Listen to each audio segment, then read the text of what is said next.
కాంగ్రెస్ ప్రభుత్వం కోతల ప్రభుత్వమే కానీ చేతల ప్రభుత్వం కాదని టీఆర్ఎస్ ఎమ్మెల్సీ కవిత మండిపడ్డారు. ఆదివారం రాత్రి ఆమె బాన్స్వాడలో మాట్లాడుతూ రైతు భరోసా రూపాయలు 15,000 ఇస్తామని హామీ ఇచ్చి రూపాయలు 12,000కు తగ్గించడానికి తీవ్రంగా మండిపడ్డారు. కిండల్ వైట్ టోల్గేట్ వద్ద తెలంగాణ రాష్ట్ర ప్రచార కమిటీ చైర్మన్ మాజీ ఎంపీ మధ్యాష్కి గౌడ్కి కాంగ్రెస్ నాయకులు స్వాగతం పలికారు. టోల్గేట్ వద్దకు చేరుకున్న ఆయనకు కాంగ్రెస్ పార్టీ మండల అధ్యక్షుడు మెత్కూరి నవీన్ గౌడ్ నాయకులు ఘన స్వాగతం పలికారు.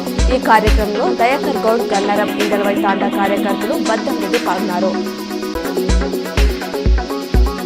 రాష్ట్ర రెవెన్యూ శాఖ మంత్రి పొంగులేటి శ్రీనివాసరెడ్డికి త్రుటిలో పొడి ప్రమాదం తప్పింది. ఆయన ప్రయాణిస్తున్న కారు 2 టైర్లు ఒకేసారి పేలిపోయాయి. దీంతో వాహనం కంట్రోల్ తప్పగా డ్రైవర్ చాకచక్యంగా వ్యవహరించి సురక్షితంగా రోడ్డు పక్కన నిలిపివేశాడు.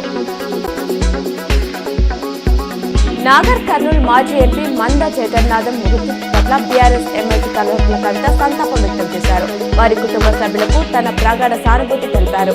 నాగర్ కర్నూలు నుంచి 4 సార్లు లోక్సభకు ఎన్నికై రాష్ట్ర రాజకీయాల్లో తనదైన ముద్ర వేశారని కొనియాడారు.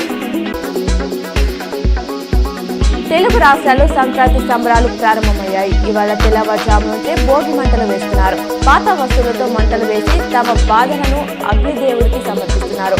ఇంటింటా ముగ్గులు, గొబ్బెమ్మలతో సందడి వాతావరణం నెలకొంది. తిరుమల శ్రీవారి ఆలయం ముందు టీటీడీ ఆటల్లో భోగి మంటలు వేశారు.